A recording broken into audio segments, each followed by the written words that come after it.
So I guess you guys have been waiting patiently for a long time. Let me call on stage Sundar Pichai.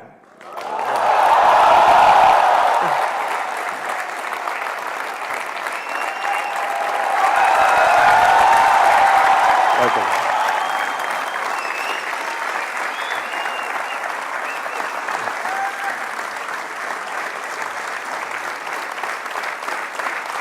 Thank you.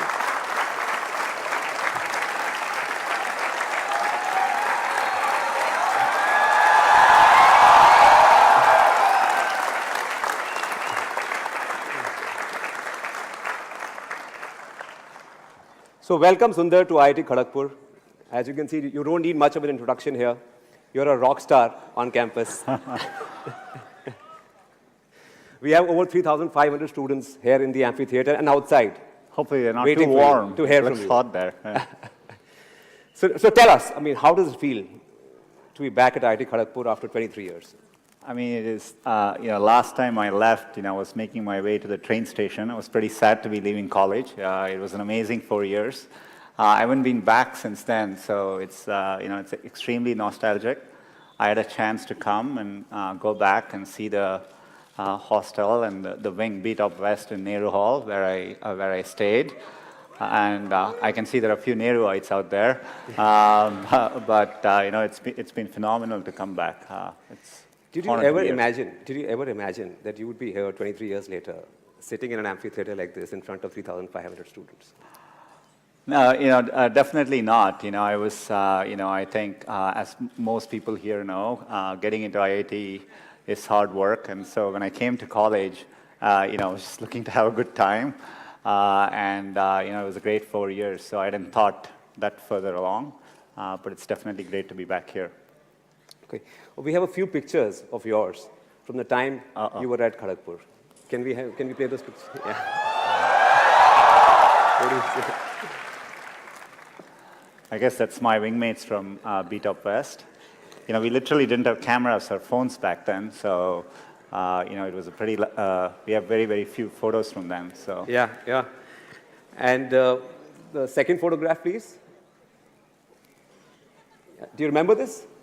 I'm not fully sure which is it. Harry's or Harry's? Yeah, there you go. It's a place where we all used to get together and eat, and so that's a picture from there. What was the mess food like at that time?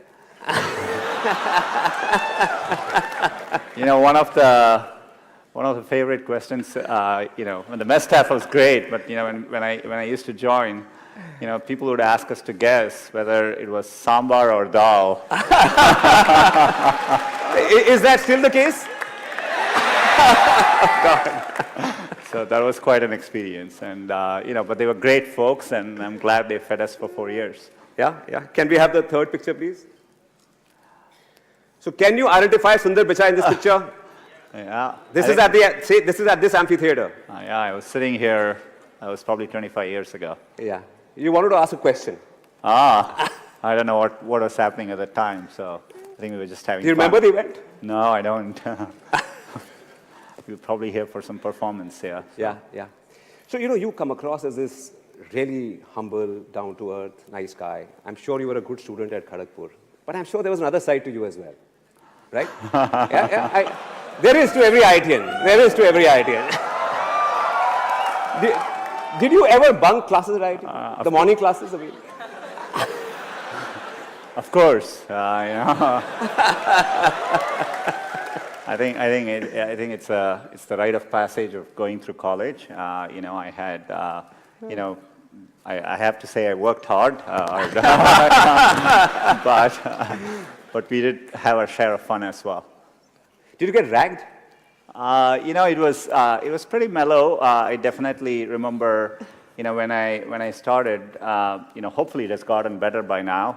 But we had a few things. I don't know whether you still have. At the time we used to have something called a CG change. I don't know whether you guys still do.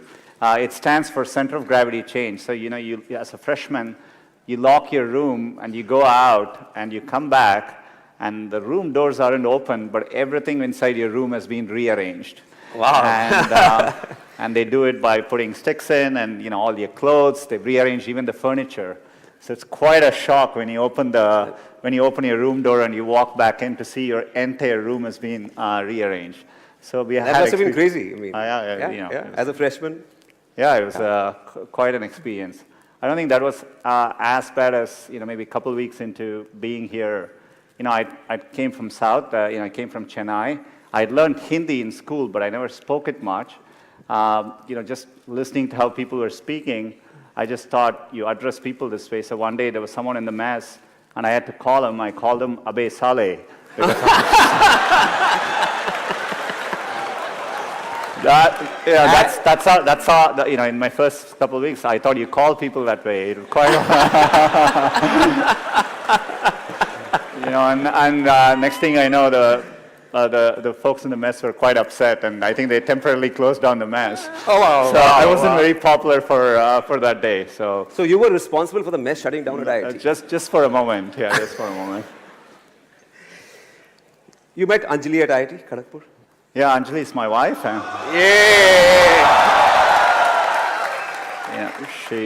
She was my classmate. She lived in. Do you still have? I hope you still have SN Hall. And it was the only girls' hostel then, and I hope there are a few more now. And it wasn't always easy if you had to go get someone at the girls' hostel, you had to walk in the front and request someone there to go call them. And so they would go in and loudly say, Anjali, Sundar is here for you. So it wasn't exactly a pleasant experience, but Does it still work like that, or you guys use technology? I guess it's moved on by now. Yeah. So, when we were on campus, there was no Google, and there was no internet. Mm-hmm. So how have things changed? You've come here after a long time. Do you see a difference between then and now? Of course, I come to India regularly, and the rate that Rajan spoke about it, the rate at which things are progressing, at least digitally, has been phenomenal, and you see it in every way. Of course, we didn't have phones there. I remember waiting for a long time to get the first rotary phone in our home, and it was a long wait to get that. Didn't have access to computers growing up.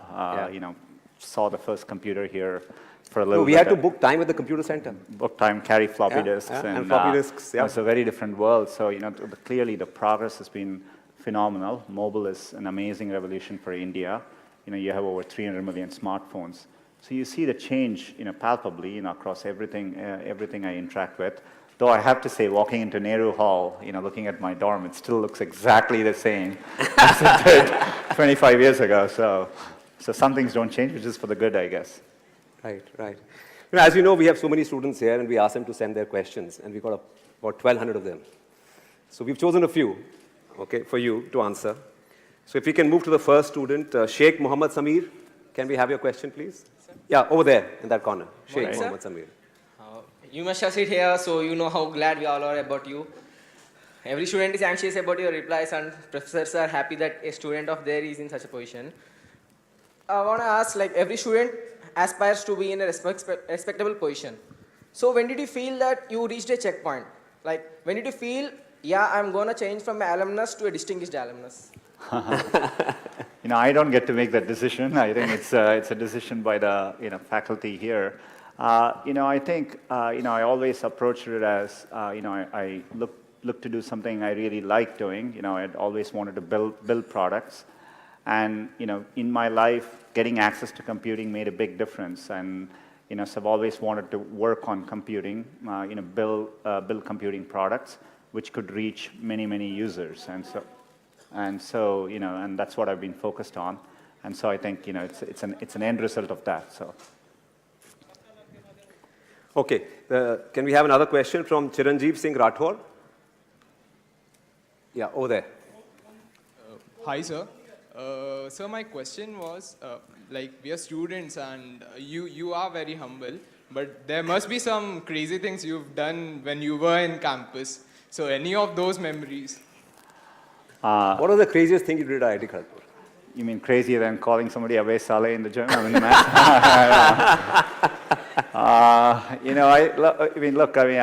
I think I had my share of all the experiences which all of you go through. Staying late in the nights and missing classes in the morning.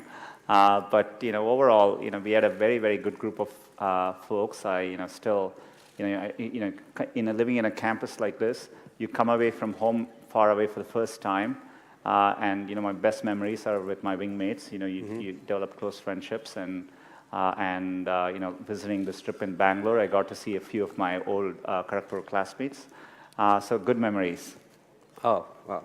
So shifting gears a bit, 10 years after you left IIT, you joined Google. It was 2004 or 5? 2004. Yeah.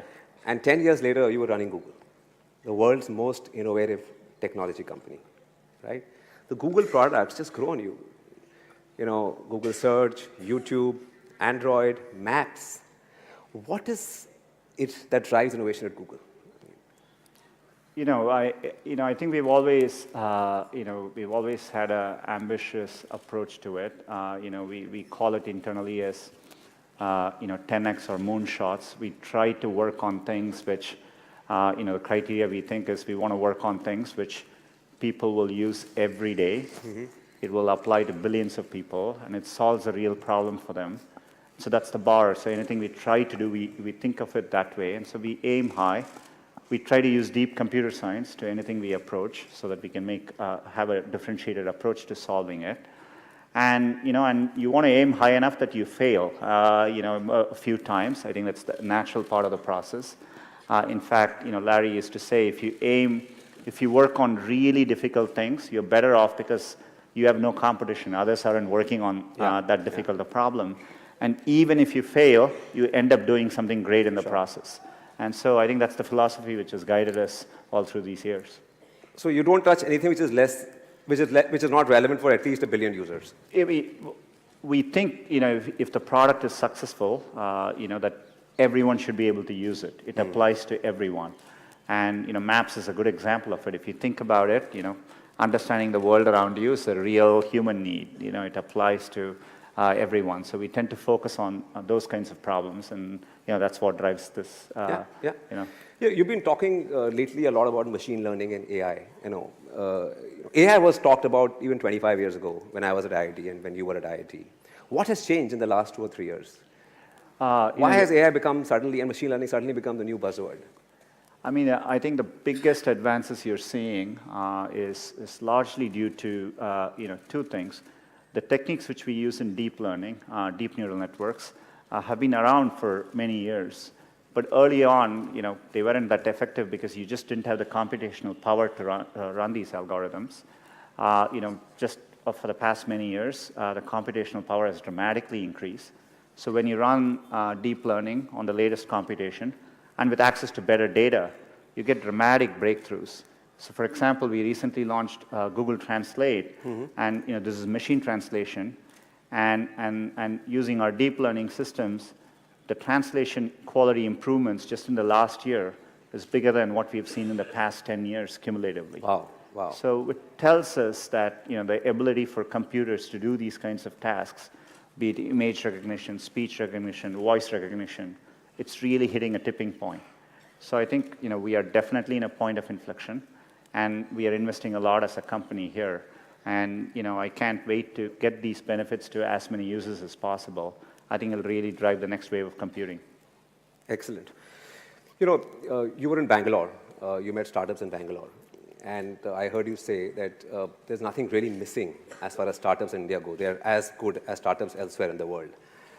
But there's one thing which sort of, we also invest in startups, and we face this problem as well ourselves as a company, that the Indian market is not large enough to invest a lot in technology. So, so how do you, in a situation like this, compete with MNCs which have large investments in technology? No, I think it's a good question. I think part of the problem is in India, the potential is there and the market is developing. I think it'll take a few more years for it to fully realize the potential. For all its potential, we get excited about smartphones, but we are talking a number of 300 million in a country of 1.3 billion people. Yeah. And not all of them have good connectivity as well. So I think the market, the digital market is still developing. And so that's the problem you run into. And so as companies getting built here, it's difficult to scale across India and reach that full potential, which gives you the resources to go compete internationally. But I think it's just a moment in time. Hopefully Indian companies are more thoughtful about, when they build stuff, also targeting similar areas like Vietnam and Indonesia and Thailand. I think those markets are developed, and and the same products would work in those markets as well. So I think they need to set their sights a bit bigger. But it's a good question. But I think the trend lines are strongly in the favor. I think every year I can see the rate at which things are changing. Yeah. So in about 3 to 4 years, I'm pretty convinced, at least in a 5 to 10 year time frame, that there will be big global, software companies coming out of India, and we will be very used to it. So when these guys graduate and when they want to build the next Google, they should build for the international market as well and not just for the Indian market? Yeah, I mean, I would aim big, and I definitely think you can build from India, and we see that at Google, increasingly there are things which we think about building for the Indian market, but which we think will apply globally. Yeah. So we are here sitting at IIT Kharagpur, and technology, as we know, is disrupting everything. It's disrupting education as well, right? Elementary education, even higher education. Today, you can get access to the best courses offered by the best universities in the world online, right? Mm-hmm. You can get access to courses from Stanford, MIT, everywhere on your desktop, right? So in a situation, and there are 5,000 engineering colleges in India and many other institutions. So what is sitting where you are, what would you recommend to them? How should they be looking at education? How should they be thinking about education going forward? I think, it's one of the great things about India is this tremendous interest in education. People talk about it all the time. Most parents aspire for this for their children. And so I think it's a great foundation we have as a country. I think education needs to evolve and change just like with everything else. In my experience growing up here, I think there's a lot of emphasis on, spending time on the books and, learning things academically. Yeah. I think, working the real world, I would say, it is important to be well-rounded. It's important to, try different things. Take some risks. I would encourage people to, follow their passions a little bit more. I think one of the, for all the great things about the Indian educational system, I think there's a lot of pressure to follow set lanes throughout your career. You're in high school, you're thinking about college. I get very surprised people come to IITs and immediately they are thinking about IIMs and so on. I think it's important to get real-world experience. And if you take the US, for example, at a place like Stanford, most students don't choose their majors till their final year. So people explore different things and find what they're really passionate about. So I think those are all good things to aspire to. I think I would like to see people value creativity, value experience of doing things, taking risks, and academics is important, but it is not as important as it's also made out to be. So you would want people and institutes to focus a lot more on experiential learning, project work, internships, stuff like that, to get real life experience. Yeah, I think that matters a lot. I think people should be encouraged to take risks a little bit more and try different things till they find what they like doing. Yeah, and things have changed. It's okay to fail even in India now. Oh, I absolutely think. Look, it's remarkable to be at IIT. There are many, many great people who don't make it in, and you will see this later in life. People do well from all walks of life. I think it's important to remember, getting into an elite institution doesn't guarantee success. It matters a lot, but it doesn't guarantee success. And I think it's important to keep that perspective in life. And life is a long road, and so you want to take it at the right pace and enjoy what you're doing. I interviewed a guy recently for our company, and he was all of 26, 27 years old, and he had done a startup after graduating. And he was very excited and he wanted to do new things. So I asked him, what happened? Why did you give up on the startup? You've already done 1 or 2 things and you want to try a third thing. He said, I saw these friends of mine who graduated with me. They're doing such exciting stuff overseas and in India that I went through a quarter-life crisis. And so I want to do new things. There's so much happening outside. There's so much opportunity today that there is no end to what you can do. Yeah, I think it's great. I think there are definitely a lot more options. It doesn't need to be even in engineering. I think it's important to remember, there are many, many different ways, you can approach things.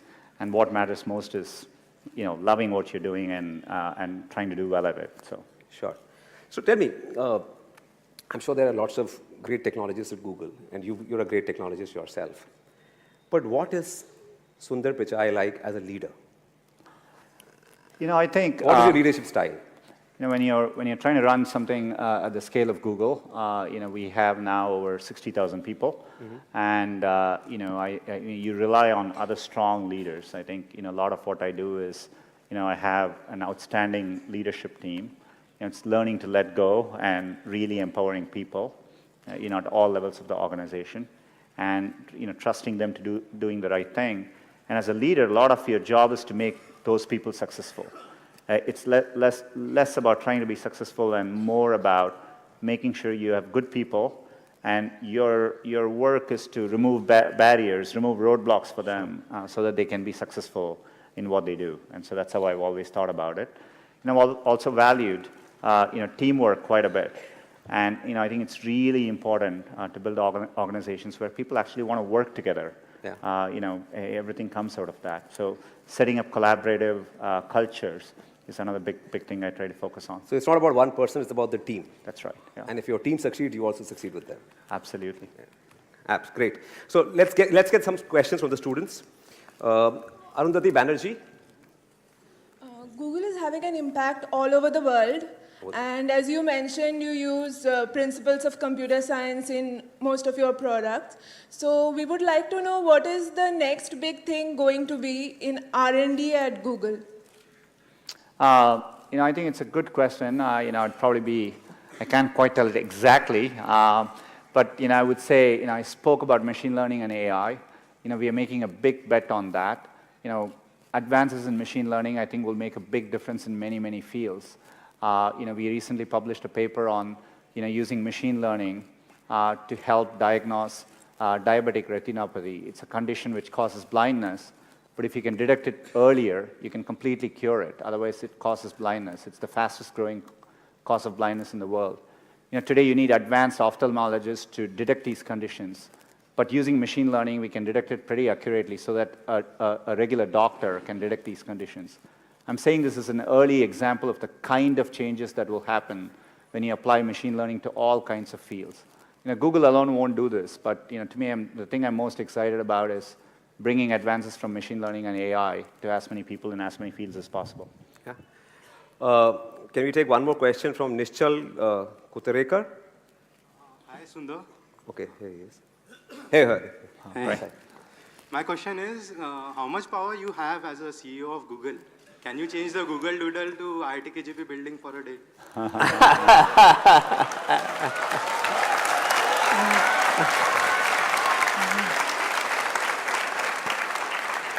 I'm going to send a message to the team.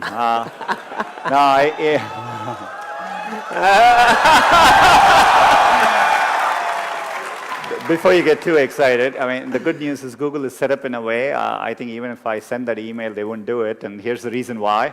I think we have, we build an organization with strong ideals and values on when we show doodles, for what occasions, and it's less about what I want to happen as much as, we have a set of rules to go by.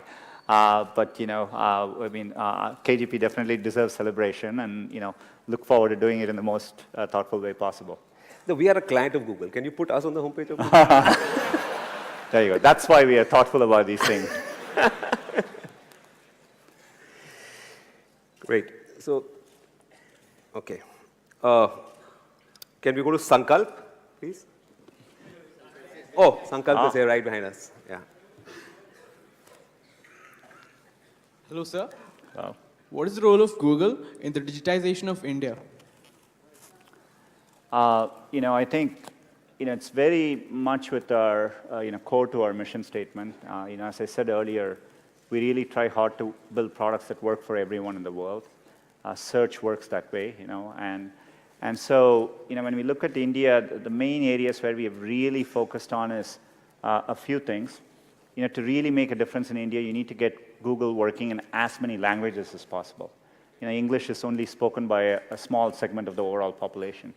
So just getting Google to work in other languages is a big focus. We've made progress. today in Android with search. We support many languages, but we want to do all that better so that it works even in rural situations with the right dialects and so on. The second is improving, getting access for people. So, I would love to see cheaper smartphones, entry-level smartphones. I think to really, we need to bring the prices down even more, maybe at a $30 US level for India for entry-level smartphones. And connectivity is extraordinarily important. This is why, we've been working on the Wi-Fi project. We have connected 100 railway stations. I heard the Kadhagpur railway station has Wi-Fi.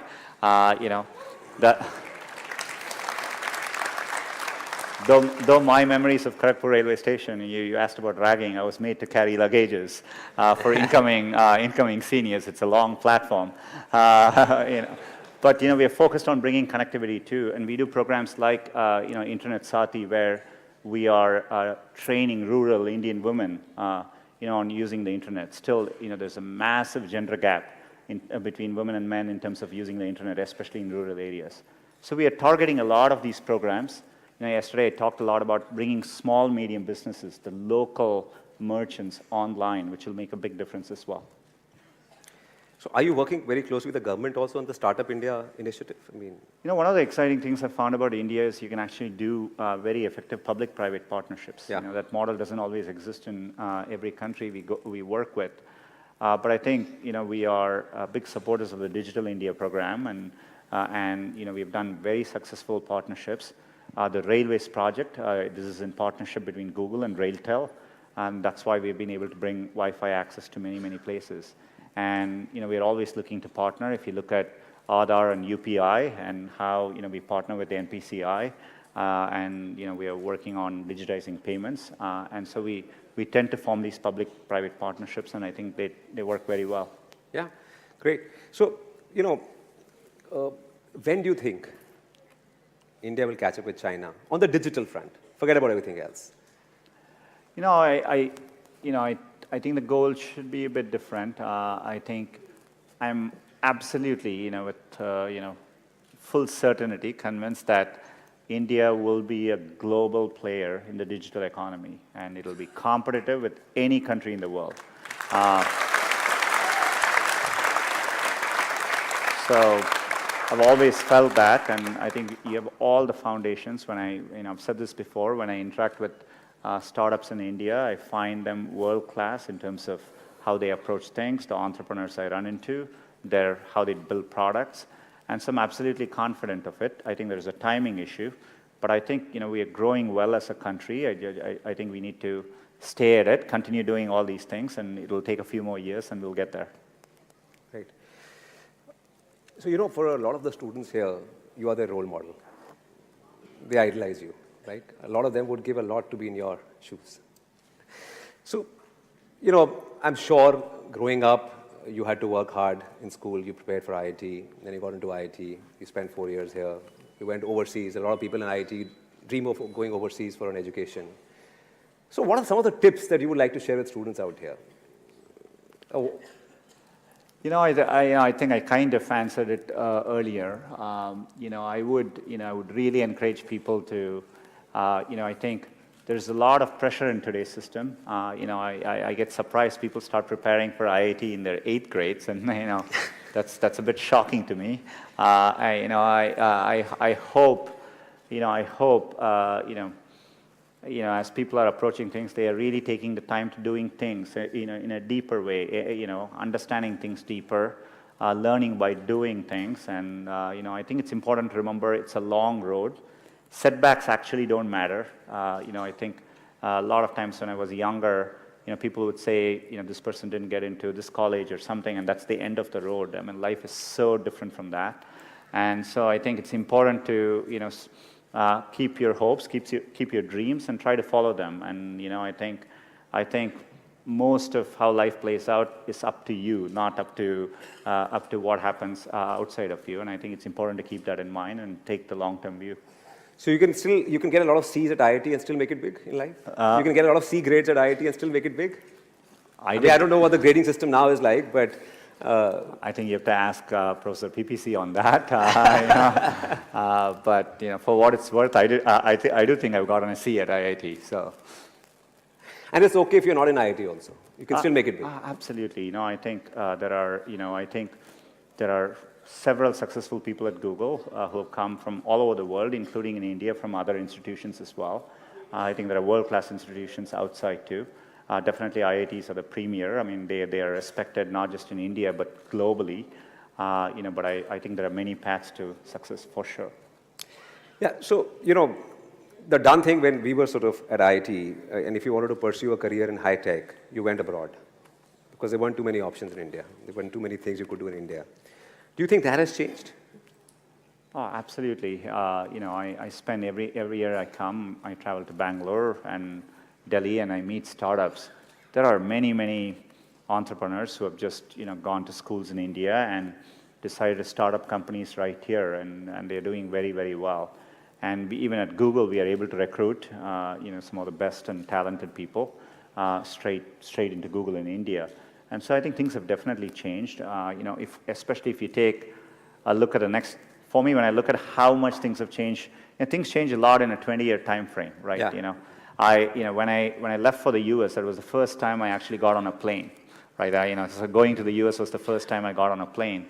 This week I met with the CEO of Indigo, and he was saying, roughly 100 million people fly in India every year, and you look at how the market has changed. Yeah. And so things changed remarkably in 20 years. So if you keep that perspective in mind, I think India is a great place to be looking ahead at the next 20 years. Yeah, I mean, for the first time, I'm seeing actually two-way flow in terms of traffic. There are people coming back, and there are people going overseas as well. Yeah. Great. I think we'll take a few questions now. Can we go to Abhigna Revuru? Yeah, on that side. Hello, Sundar. My question is, like Mr. Hitesh said, you are in a position many of us aspire to be in. So, say 10, 15 years ago, where did you think you would be here today? And 10 years from now, where do you see yourself in the future?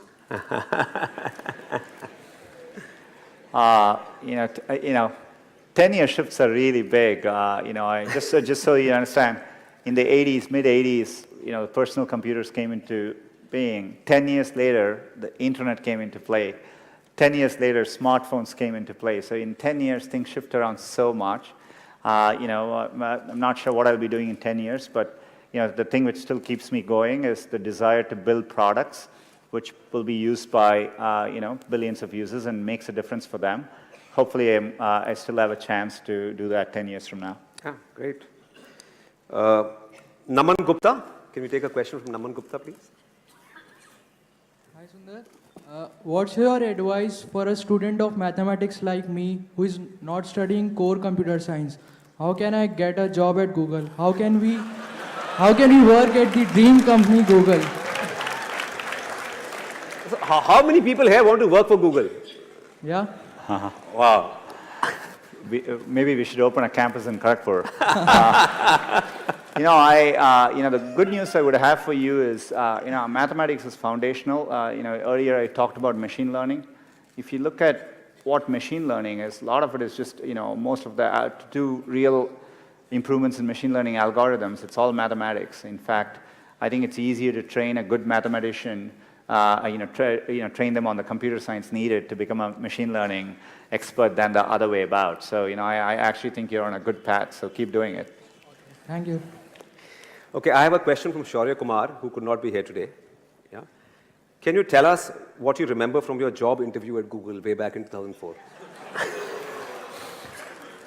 I interviewed at Google on April 1st, 2004, which is April Fool's Day. And Google had just announced Gmail, and it was invite only, and so but people weren't exactly sure whether it was an April Fool's joke. And so I remember doing my interviews during the day, and people kept asking me, "What do you think of Gmail?" But I hadn't had a chance to use it. I thought they were, it was an April Fool's joke.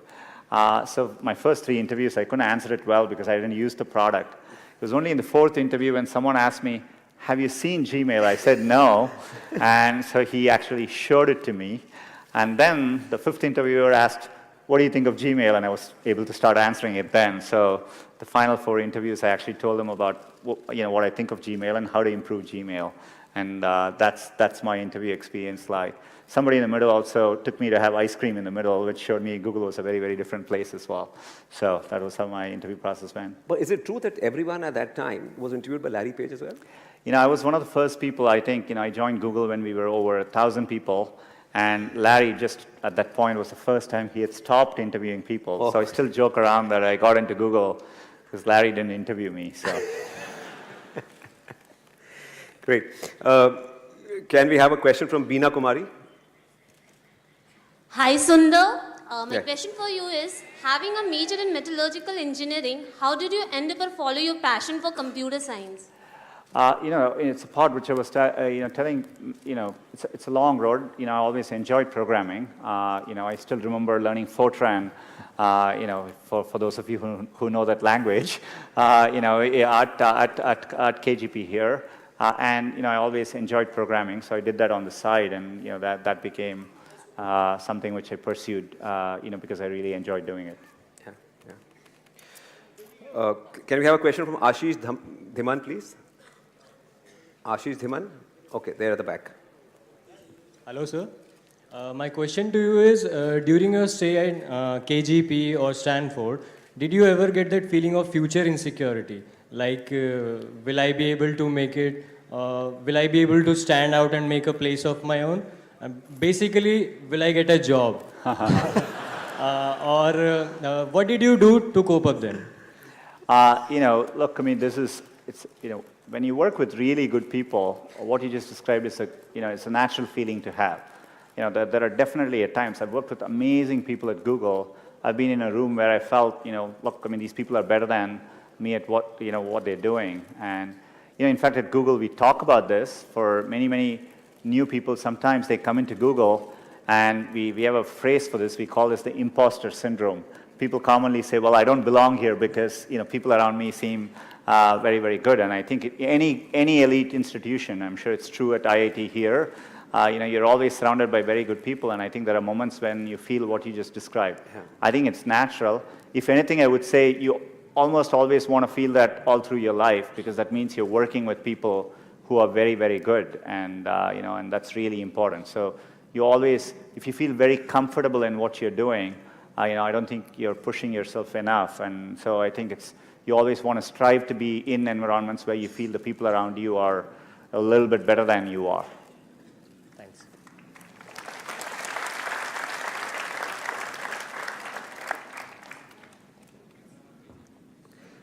Is Somama Paul here? Yeah, okay. Hello, sir. Sir, my question was, being a first-year student, this question has always troubled me, that how can we make the most of the 4 or 5 years we spend in the campus, because there are so many activities and avenues we can actually engage ourselves in. Hopefully, I remember having a lot of free time, at least when I was at IIT. I guess things have changed, but I wouldn't overthink it. The way I would answer these things is, I would do what feels something like you like spending time on, and I would use that as a yardstick and not feel the pressure to do what others are telling you to do, right? And so I think at least my solution, the way I dealt with these things, was try and feel what I really enjoy doing and pursue that. So hopefully that's the way to do it. The IITs are great at imparting technical skills to students. But when you go outside, you need some soft skills as well. So, and I remember during my time at IIT, we had to do a few courses in humanities as well to graduate. Yeah. But they were sort of looked down upon in some sense. This is not the hardcore macho stuff. So what is your feeling? What do you think? Should students be developing themselves holistically? Should they be spending time on stuff outside the core technical stuff to get a wider perspective? I think so. I think it's good. I regret not having done it more when I was here. But when you look at the cultural festivals which happen at IITs, or I'm not sure whether you still do the Diya festival during Diwali, and and so things like that are great to get involved in. Yeah. I think anything like that, doing more things and just getting a more well-rounded experience, I think actually makes a real difference. And to your point around even courses in humanities. Writing is an important skill in life. Spending time learning how to write better, all those things end up mattering. Great. We'll now move on to what is called a rapid fire round. Have you seen Coffee with Karan ever? Here and there, on YouTube. Okay. Well, we won't put you we'll put you in the hot seat, but we won't ask you very tough questions. Okay, great. Thank you. Okay, but in the interest of time, many of these questions are from students, but I'll sort of take them. So the first one is from Vishal Sharma. How do you spend your free time? Free time. Do you have free time? Definitely. I have young kids, so I try to spend it with them. I love watching cricket and soccer. If I get a chance, I do that too. So I try to stay in touch with friends and family. How old are the kids? 13 and 9. 13 and 9. Yeah. Okay, this one is a tricky one from Amol Sakhle. What was your GPA at IIT? I would say, too embarrassed to admit it after my first year, but really good the next 3 years to make up for it. So that's how I would say. So there's hope. Year 1 students, if your GPA is low, there's still hope. Okay, this one is from Surajit Mura Singh. Who was your idol during your BTech days? Many. I would say many people. I admired people from all walks of life. This week I met Mr. Narayana Murthy. Had a chance to have breakfast with them. Admired people like that who put India really on the map globally. I love watching cricket. Love watching Tendulkar play. Tendulkar started playing when I joined IIT, so things like that. The next one is from me. Okay, the next one is from me. Who's your favorite Bollywood actress? Wow.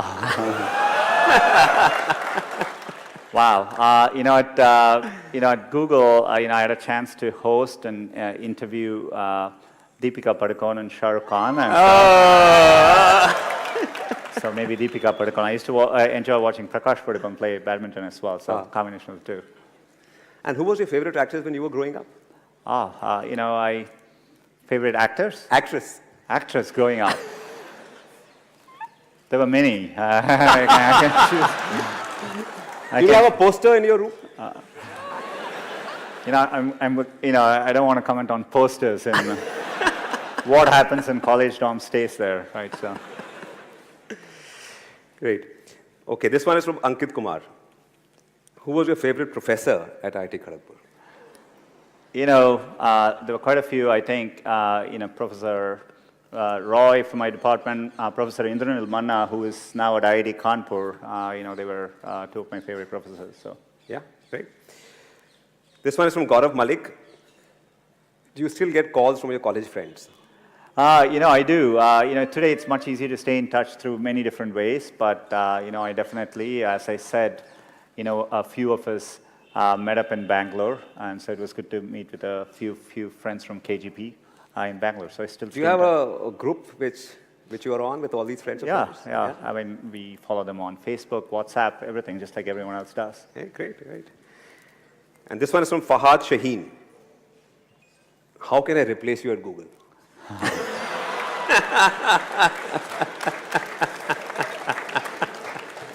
I would tell him, be careful what you wish for. But happy to discuss this with him over a cup of chai. So. Right. And of course, you've been. I heard you say that Gavaskar was your favorite cricketer while you were growing up, and you used to listen to the commentary on radio. India versus West Indies. Yeah. Gavaskar used to score hundreds in the Windies against those fast bowlers. And of course, you mentioned Tendulkar as well, right? But who's your favorite cricketer today? Do you follow cricket? I follow cricket, and I don't get as much time as I used to, but they keep making the game shorter and shorter, so it gets easier to follow. I definitely follow cricket. Like with everyone here, I think watching Kohli through the last year has been incredible.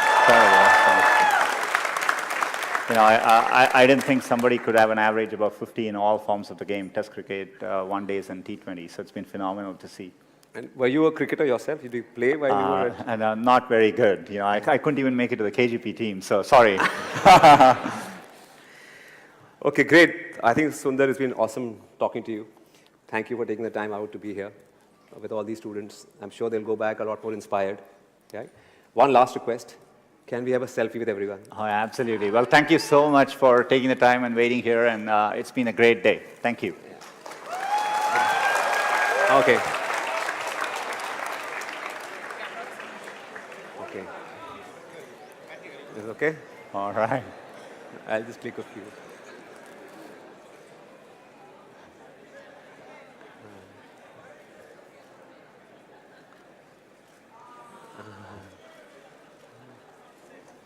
All right. Thank you so much. Thank you. Yeah, thank you. Oh, one with these guys as well.